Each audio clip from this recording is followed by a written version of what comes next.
The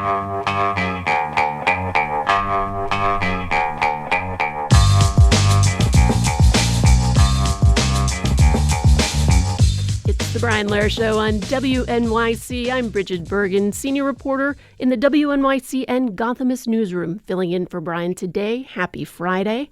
Coming up on today's show, my colleague David Brand will join me for a whole bunch of housing scoops, including a new deputy mayor, new rent guidelines board appointments, and the results from the city council on some housing-related bills, including one that could loosen the city's strict Airbnb rules. Plus, later in the show, how the new Archbishop of New York will approach the job of leading 2.5 million Catholics, and just how different will he be from his predecessor, Cardinal Timothy Dolan. And we'll wrap today's show not with your gripes, but with your reasons to love New York. This is, of course, related to a feature that New York Magazine puts out every year, and it's really just a lovely reminder of the pleasures that these sometimes maddening things in our city can give us. Think things like congestion pricing is buying us new subway elevators, as New York Magazine put it. But first, we've made it to Friday, the week before Christmas, just, another quiet news cycle out of Washington, D.C., complete with a remarkable interview with President Trump's chief of staff that continues to shock and awe, not just for what she said, but also for how President Trump has responded. A primetime address from the president touting his success on the economy, a strategic maneuver on healthcare subsidies in the House that will force a vote early next year but won't stop those premium spikes on New Year's Day, a new blockade, an increasingly bellicose rhetoric against Venezuela, an executive order reclassifying marijuana. Oh, and today is also the deadline for the Justice Department to release files related to the life and death of convicted sex offender Jeffrey Epstein. Joining me now to help us wade through all of this and more is Jonathan Lemire, staff writer at The Atlantic, co-host of MSNOW's Morning Joe, and author of the book, The Big Lie. John, welcome back to the show. Always glad to be here. It's just such a shame that we have nothing to talk about. I don't know what we'll come up with. We'll see what we can do. And listeners, you can help. I rattled off a whole bunch of headlines there, and honestly, that wasn't even everything. So what has stood out to you about this last week out of Washington?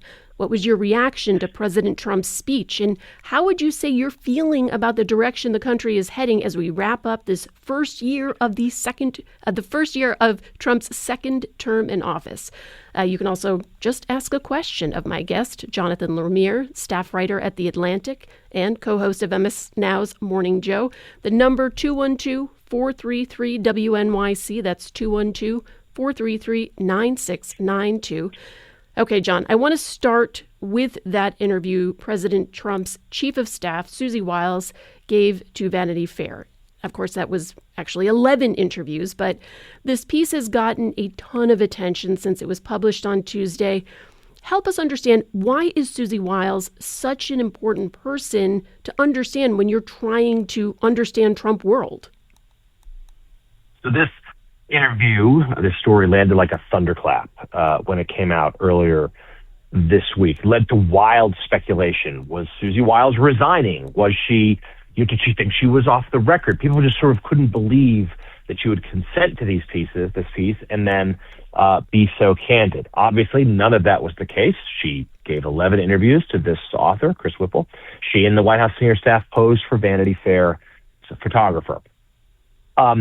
This was, though, the reason why, in part, it was so surprising is it was so out of character for both Wiles, who's been given a lot of credit in Trump world, first for the campaign, and then the first, I'd say, 5, 6, 7 months or so of this year, sort of really professionalizing what had usually been a chaotic Trump orbit, installing some discipline, cutting down on staff infighting, cutting down on leaks to the media. Like it had far less of the dysfunction that so defined Trump's first term, at least it did until lately. It's gone off the rails a bit this last month or two. But she was someone who not only got a lot of credit for doing these things, but she was the enforcer. She was the one behind this sort of, professionalizing the operation. So therefore, it was so stunning that the first major media faux pas, if you will, of this term came from the chief of staff herself.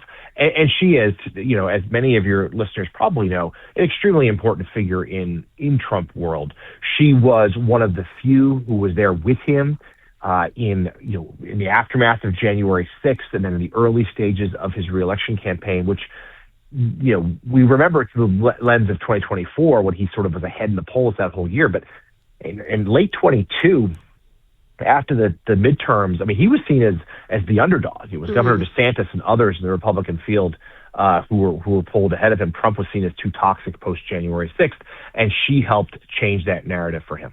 So, John, Susie Wiles brings some order to the chaos, but this piece, which, as you mentioned, was in Vanity Fair, written by Chris Whipple, involved 11 on-the-record interviews.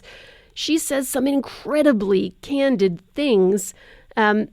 It's hard to, pick out just the one thing that jumped out to you most, but what were some of her quotes that just really sent those signals that maybe something else was going on here? There are a few things that really jumped out at me. First, her words on the vice president, J.D. Vance, calling him a conspiracy theorist, suggesting that he converted to being a Trump supporter when he once was a fierce critic, was done out of political convenience. I can report to you since that those words did not land well in the vice president's office. She talked about Elon Musk, the way he dismantled USAID was unhelpful, in her words, called him a bit of a kook. And even suggested at one point that he was on ketamine, although she acknowledged that she had no firsthand knowledge of that, though Musk himself has previously said that he has used it. I think actually an overlooked part of this was that she acknowledged that some of these prosecutions we have seen of Letitia James, James Comey, and the like are overtly political, that Trump, indeed is targeting his foes, which we all sort of knew, but to have the White House chief of staff say that was eye-opening, and acknowledging that she had a deal with him, that was only going to last the first 90 days. Obviously, that didn't come to pass. And then also she lastly gave up the game on what they're trying to do with Venezuela, suggesting that indeed the overall goal here is regime change, to push Maduro out. It's not just about the drug trade, which is the reason the White House gave us at first, and now they're saying they really want to push him out. She's not clear as to how they'll do that, but she acknowledged what their true motivation is. So, John, I mean, as you said, here is this figure that, tried to get the Trump administration back on its feet, tried to take him from this underdog position and really bring a sense of discipline to at least some of the strategy. Is this like three-dimensional chess? I mean, is this a way for her to communicate with him through a means that, she knows he pays a lot of attention to? Can you talk about how the president has reacted so far? There's been a lot of speculation as to what her motivations are. The most common theory is simply, look, Chris Whipple wrote a book about White House chiefs of staff. He was writing another one about campaign managers. She's both of those things. His book, he's seen as a fair journalist, nonpartisan. She was willing to cooperate. She and the rest of the senior staff, which we should note includes the vice president and the secretary of state, are the latest in a long line of Washington officials who succumbed to the temptation of a Vanity Fair photo shoot. We have seen other administrations do the exact same thing. Now, Wiles is a seasoned political operative. She knew what she was getting into here. Perhaps she grew too comfortable with the interviewer, but no one suspects that she was misquoted. And her initial denial about lack of context doesn't really pass muster. Whether she was trying to actually get these messages out remains to be seen. She has denied that to people, as we've reported this week. I think this is what she really felt, and she should be in some ways applauded for her candor. And we should also stress two last points here. One is she was extremely positive about President Trump.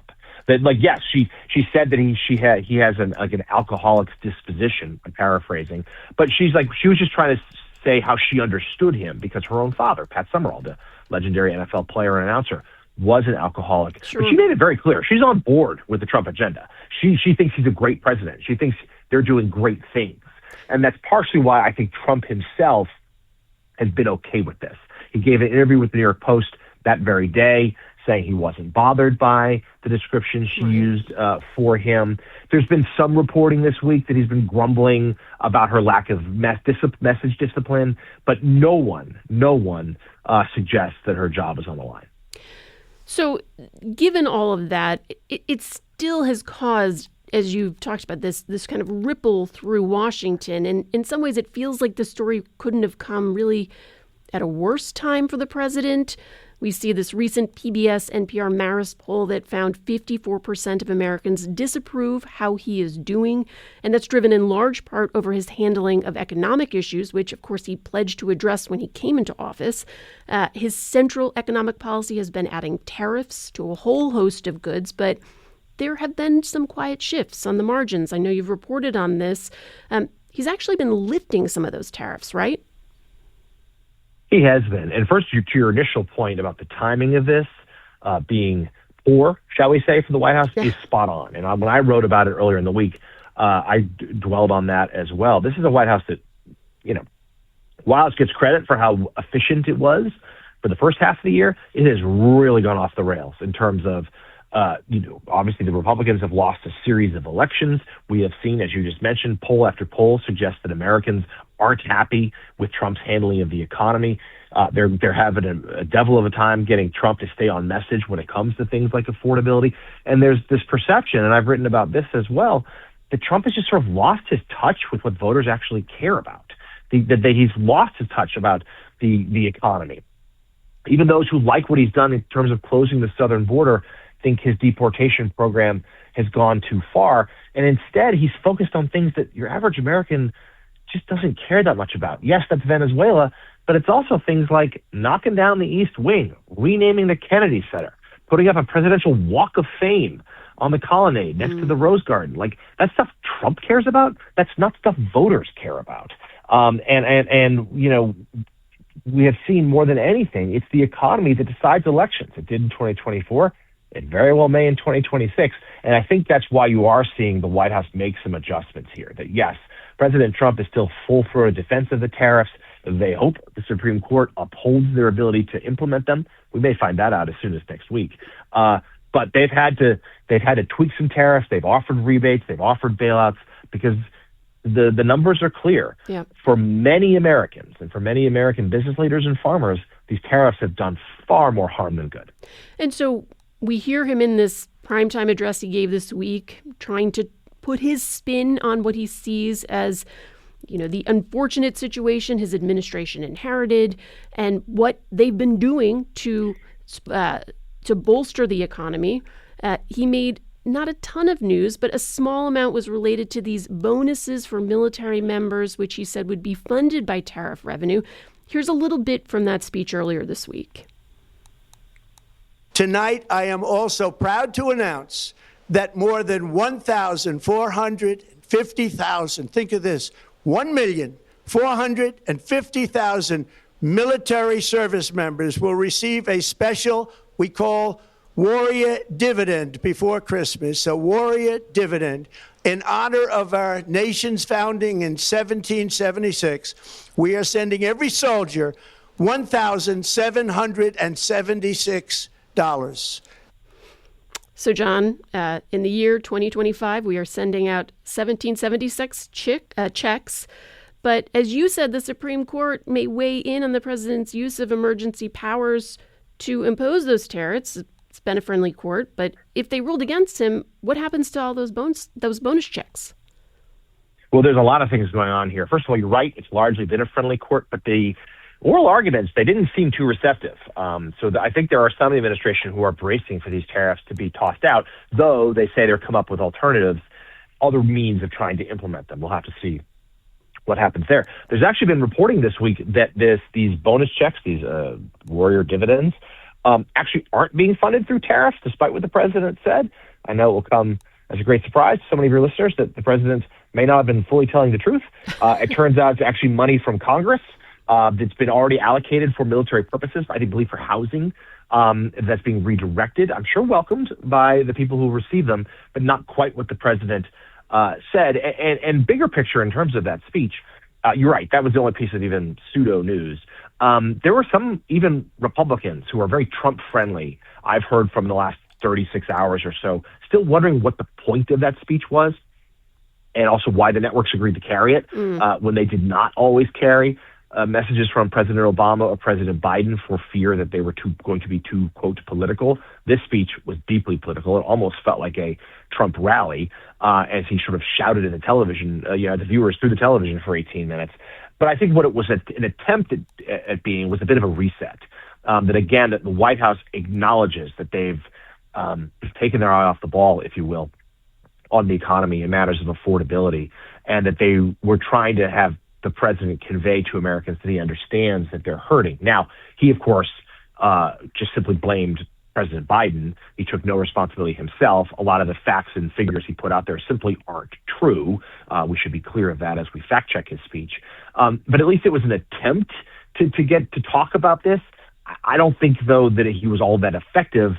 He'll take another stab tonight. He's actually got a speech on the economy he's supposed to deliver this evening in North Carolina before he takes a 2-week holiday vacation down at Mar-a-Lago. Listeners, if you're just joining us, this is the Brian Lehrer Show on WNYC. I'm Bridget Bergen, senior reporter in the WNYC and Gothamist newsroom, filling in for Brian Lehrer today. My guest is Jonathan Lemire, staff writer at The Atlantic, co-host of MSNOW's Morning Joe, and author of the book The Big Lie. We are recapping a whirlwind week and really taking a look back at the first year of President Trump's second term and just parsing our way through it. Jonathan, another major issue of the week, of course, is healthcare. It's also another major driver of costs for Americans. That congressional fight over healthcare premiums is what triggered the historically long government shutdown earlier this year. And even as Congress is heading home for the holidays today, that issue is still basically unresolved, right? I want to talk about what is called a discharge position in the House that will force a vote early next year. 4 House Republicans joined with Democrats to force that vote on a straight 3-year extension, including Representative Mike Lawler, who's from north of the city. He was on this show yesterday. First, I want to get your sense of what you make of those Republicans essentially breaking the stalemate. Is this just election year politics, or is there something else going on here?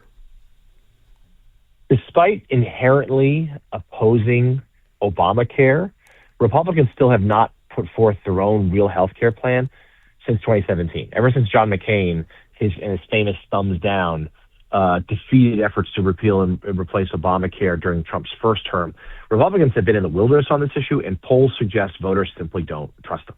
And even now, no question, we are staring at a bit of a crisis here. These Affordable Care Act subsidies about to expire. Also, even setting aside the ACA, healthcare premiums for so many Americans are about to spike coming early next year. It's a real problem, and you're exactly right, Bridget. A driver of some of the costs here. People's life getting more expensive. Healthcare is a big part of that. I do think this is largely politics. They're the 4 Republicans who broke ranks, defied Speaker Johnson, are all from sort of swingish districts. It's New York, as you just mentioned, and then 3 from Pennsylvania. But I also, some of their motives might be pure. Like, something needs to get done here, and it hasn't to this point. Now, the House still got adjourned before the discharge petition could be could be taken up. And that's in part, I think, yes, the holidays, but also because of the Epstein files coming out later today, and the House didn't want to be around when that happened. But so we'll see what happens in the House and then therefore the Senate early next year. But there's no question this is a crisis for so many Americans and a political one for Republicans, and namely the president, who just frankly hasn't really been involved yet. And that's what so many Republicans have been talking to me about in the last week or two. Like, they're just waiting for him to actually wade in here and say, look, we got to get this done. It's interesting that you say that, because I am curious to know what your thoughts are about when the president will get involved in this. But I want to play a cut from an interview Brian did yesterday with Congressman Lawler, who was on this show talking about the discharge position. And as we've said, this is not going to force a vote until next year, most likely not until January 6th. He said that it's likely that the bill will now pass the House, but Reports all suggest that it is unlikely to pass the Senate. So when Lawler was on the show yesterday, he is, of course, as you would expect a Republican congressman to do, making the case that this is Democrats' fault. They're the ones that said it was supposed to be temporary. I am willing to extend it for the purpose of fixing the health insurance system. I went and approached Leader Jeffries and said, work with us on this. It was a very clear as day answer. He said no. And so the fact is, we have worked tirelessly in a bipartisan way to get to a compromise agreement. This is not going to be a my way or the highway approach. There's going to have to be a bipartisan result here. That's what I am working towards and will continue to do. So, Jonathan, as you said, Lawler's in one of those swingish districts. There's a whole bunch of Democrats that are looking to take him on. But it also raises the question about what role the president could play to try and get these sides to compromise. Does he have the muscle in the Senate to help get it across the finish line there? Because if it doesn't, then aren't we just back to the drawing board with all of this? No, we would be. I think that this obviously has real world impact for so many Americans, but just looking at it through a political lens, this has been a winning issue for Democrats. In fact, this recent Trump slump, if you will, in some ways began when the government shut down and Democrats were able to paint the cause as healthcare. And they were seen, polls suggest, that Americans largely agreed with them on the issue of healthcare, and Republicans were left scrambling. Then government reopens.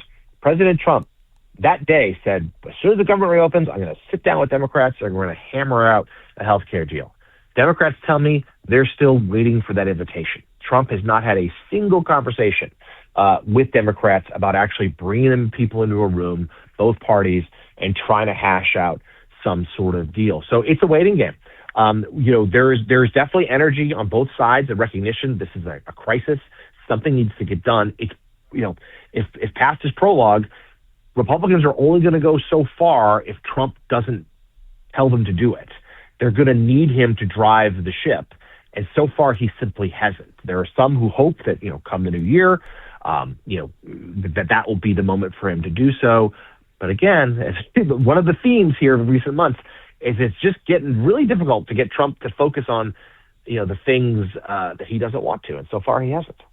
Well, we need to take a short break. We haven't even touched on Venezuela, the Epstein files. We're even going to ask John to weigh in and on a little bit of local political news.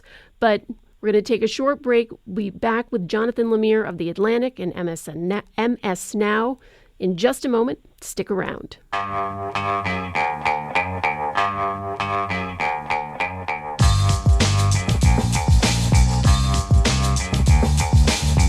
It's the Brian Lehrer Show on WNYC. I'm Bridget Bergen, filling in for Brian today. My guest is Jonathan Lemire, a staff writer at The Atlantic, co-host of MSNOW's Morning Joe, and author of the book The Big Lie. We're talking through just your average week before the holidays after year one of the second Trump administration.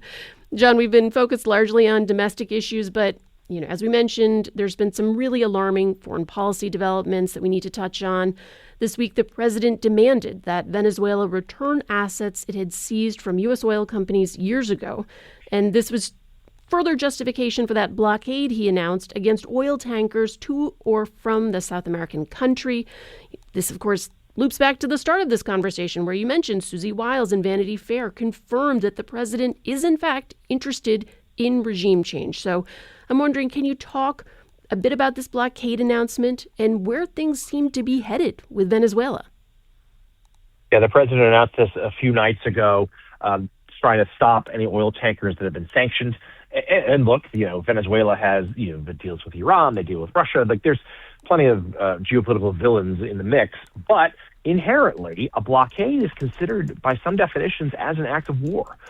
So we're not quite there yet because it's not a full blockade, it's a limited one.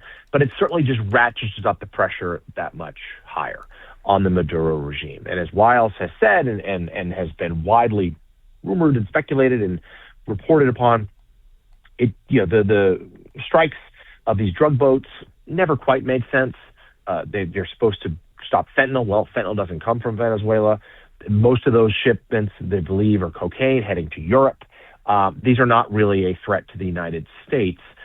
Also, it's not clear that the White House has still never really provided much in the way of evidence as to who these people were, or what they were carrying.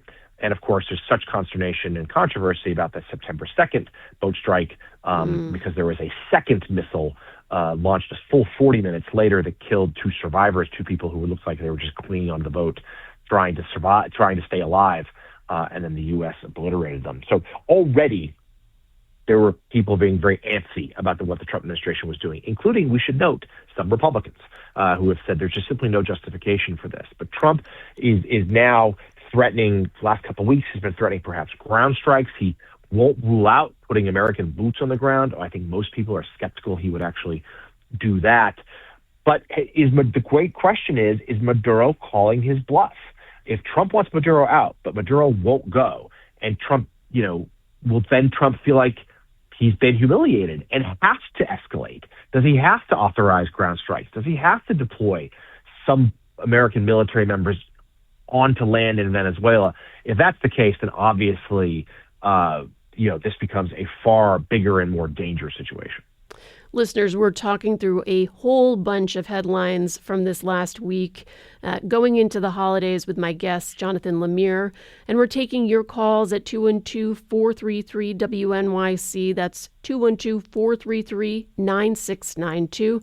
Let's go to Carol in Westchester, who has been patiently waiting. Thank you, Carol, to weigh in on this issue of Venezuela. Carol, what are your thoughts? Hi, thank you for having me.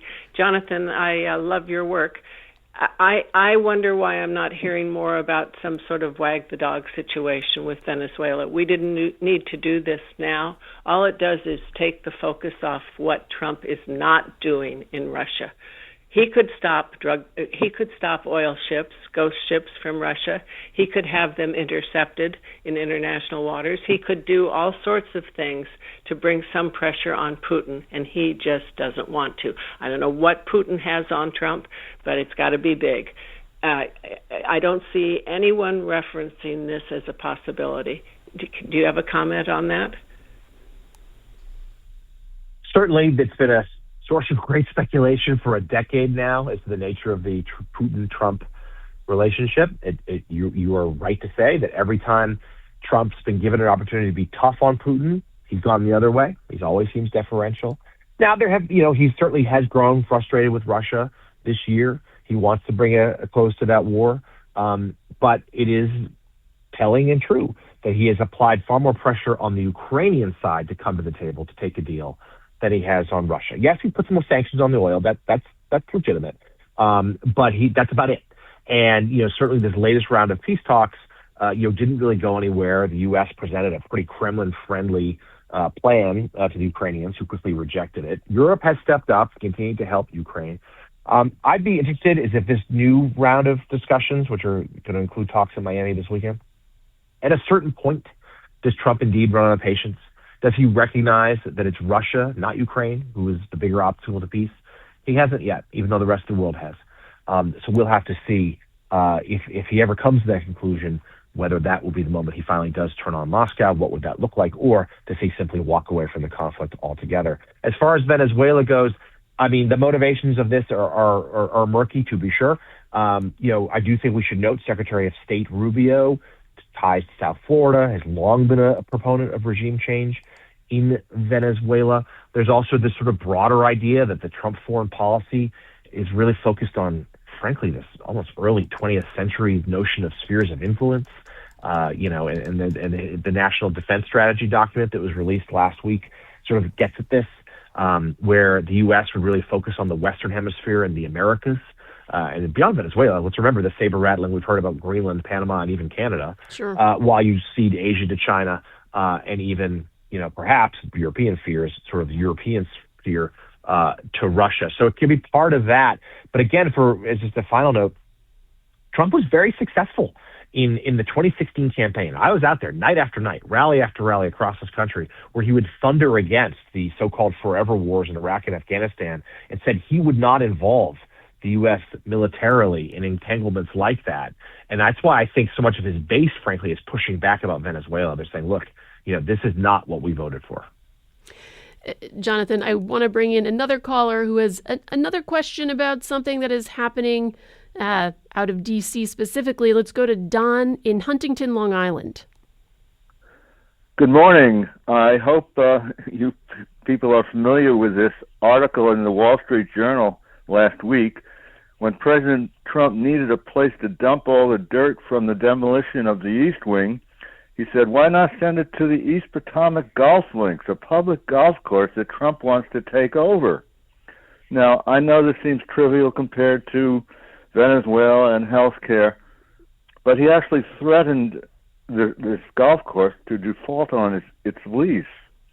And now it just typifies the pettiness and uninterest that this president has in doing anything really serious. And not to mention the Arch and the Kennedy Center. I mean, Maria Shriver wrote a scorching condemnation of Trump's effort to take over the Kennedy Center. So I hope you'll comment on this, and I thank you for your attention to this issue. Don, thanks for your call. And I mean, Jonathan, I think so much of what we hear there is, this two spheres that Trump is using his power in, both in the capital city itself and domestically, but then, of course, some of these international conflicts. But he's leaving a mark, a physical mark on Washington, D.C. No question. I mean, he fancies himself a builder, a developer. It would make sense that this is how he'd want to leave his legacy. And I think the caller's right. I mean, some of this stuff seems silly, but when you take it in total, he is trying to remake the nation's capital. I mean, the destruction of the East Wing to put up a ballroom, that's something that really turned off a lot of people. The Walk of Fame, where he makes fun of other presidents, even some of his most staunch advocates on Fox said last night that, look, this is not how you should be spending your time. Yes, the Arch, the everything else. I'm sure the Trump statues will be commissioned soon enough. It does, and the Kennedy Center. These are distractions. These are people. No one cares about this except Trump himself. I mean, people are horrified by it, and rightly so. But his voters did not cast their ballot for him in November of 2024 to say, "Hey, can you rename the Kennedy Center?" Only the libs only gets you so far. And I do think he is, though, and I think this is you just sort of hinted at a larger point, that right now the president is exerting his influence on these sort of symbolic things and foreign policy. Well, that's what a lot of second-term presidents do, particularly lame duck second-term presidents, i.e. post-midterms. And it seems like Trump got here early, that because so many presidents, they find their influence fade in the second term. They can't run again.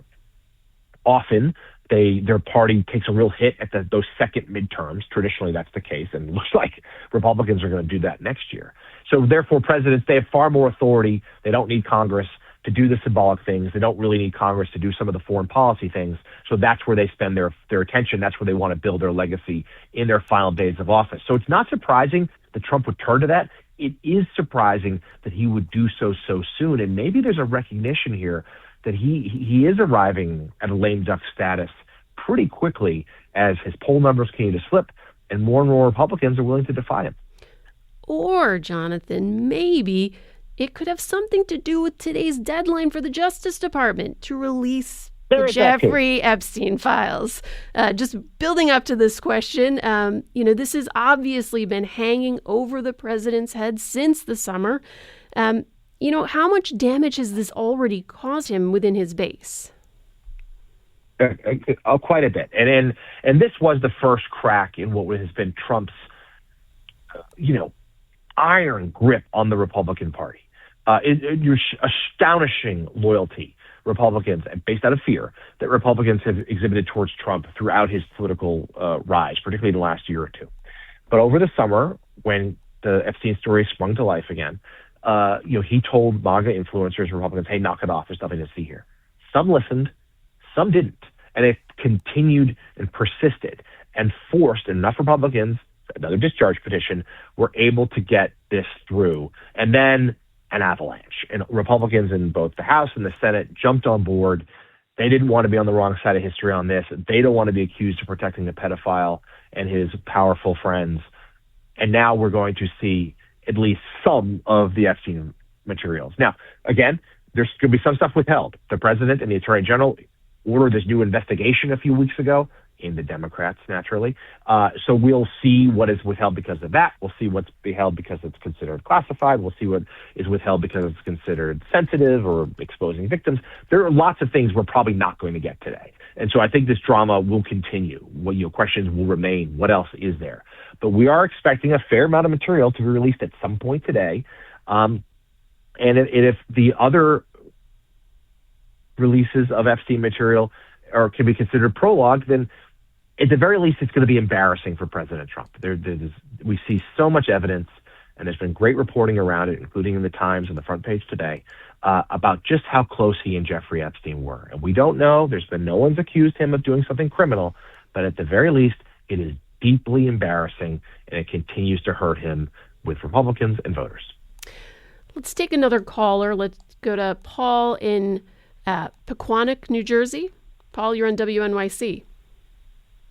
Hi, thank you for taking the call. I think it's important to keep in mind the Project 2025 plan that Stephen Miller is following rather closely. And the plan is to create enough chaos so that when Trump and the Republicans lose the midterms, Trump can subvert the midterm results by creating chaos. And the chaos is things like bombing boats indiscriminately and creating a war in a war in Venezuela or wherever he might do that. Trump has absolutely no intention of giving up power. He plans to be a king. That's what he wants to do, and that's what Miller wants him to do. So I think it's important to remember Project 2025. Paul, thanks for your call. John, certainly Project 2025 was something that the president's opponents talked about throughout the past presidential election. And looking at it and looking at some of the actions he's taken so far, certainly there are policies that have been ripped from the pages and that have been, turned into life. How much is this conversation about the president and potentially a third term, or the kind of chaos that Paul just described there, a real conversation that you're hearing in Washington? Is that something that voters, Americans should be concerned about? I think Democrats are concerned in a few things here. First, he's right. Project 2025 provided a lot of the blueprint, particularly that first blitz of activity, destruction of the bureaucracy, DOJ, and things like that, the expansion of executive power. That stuff has come to pass. They've hit some roadblocks, to be sure. They've had some obstacles, but they've gotten through quite a bit. So that's number one. There is real consideration and planning among Democrats as to what will happen between now and next year's midterms, because I think there is a fear that people believe that, yes, midterms will happen, but will they be free and fair? Will Trump and Republicans try to wield the power of the federal government to put their thumb on the scale, by putting National Guard troops on the streets because of some, quote, national emergency, by trying to purge voter rolls, by, cracking down on X or Y or Z? Like, there's a lot of levers they could pull to try to not necessarily rig, but influence the election results. Now, right now, Democrats would feel heartened about where they stand politically. Generic ballot tests, they're way ahead. They're clearly the party momentum. Trump is really struggling. Susie Wiles in that interview dismissed talk of a third term. Trump has backed off that some. But of course, until he actually leaves office, there will be some people who will be skeptical that he will ever actually leave office. So, that obviously is some years from now. But there are preparations. Governor Newsom, Governor Pritzker, others have said, we're going to try to take the safeguards we can for the midterms next year to make sure that every vote is counted properly. It's very much on people's radar. John, before I let you go, of course, I know you're an expert in both national politics, but also your roots are here in New York City and New York State politics. So I want to hit you up with a couple local political questions.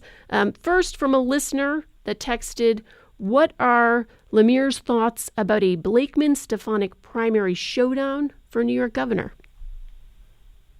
I think it'll be a fascinating race to watch. I think that first of all, you're right. And every time I can put my Room 9 hat on, I'm happy to do it. The New York, both city and state, is going to be so fascinating to watch next year. I mean, we've seen, Stefanik is, President Trump, she thought she was going to be ambassador to the UN. Now she's running for governor. She's got Trump's blessing, but she's broken with him on a few things. So that dynamic's becoming really interesting. I think that obviously the presence of the new mayor, now just 2 weeks away from taking office, and how not just the Mamdani Trump relationship goes, and we got certainly an amusing moment there in the Oval Office a few weeks ago. We'll see what that actually yields for the city in the years ahead, but also the Mamdani Hochul relationship as she goes into a re-election bid. This is going to be one of the most interesting spaces politically next year. And of course, when you talk about Mayor-elect Zohran Mamdani, it's worth noting that as he's prepping for that inauguration, he's announcing new appointments. There was a bit of a snafu this week. He announced his new director of appointments, Catherine Almonte da Costa, about 24 hours later, then accepted her resignation because reports began to surface of a series of anti-Semitic tweets she made about a decade ago. As you said, this is an office that's going to have national attention. Mayor-elect Mamdani will be the focus of campaigns across the country. What do you think this says about the transition so far? Yeah, it's a few things. You're right.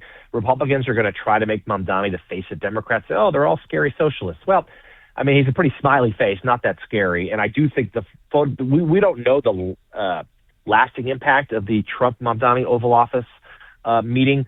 But at the very least, it makes Republicans' jobs harder because Trump is sitting there patting him on the hand and smiling and laughing and joking. That's plenty of footage that's going to undercut some of these GOP attacks. So that nationally will be fascinating to watch. Locally, I mean, I think this is something that the mayor-elect has to contend with. I mean, he, has a reputation, among some for perhaps breeding a culture that would make Jewish people uncomfortable. He's walked away from some of his earlier rhetoric. He has some staunch opponents, in the Jewish community. That said, he also did very well with Jewish voters and has said that his city, the city he will lead, will be a place that, of course, Jewish people will live and feel comfortable. He'll ensure that. I mean, this is the new appointee. Apologized for the earlier tweets, but said acknowledged they were unacceptable. She offered her resignation. Mamdani took it. I think he's trying to put this issue behind him as quickly as we can. Sure. We should also note that these tweets were highlighted by the Anti-Defamation League, the ADL, which has done a lot of good things, but also seems pretty openly hostile to Mamdani, right now. So, and has been pretty supportive of a lot of President Trump has done.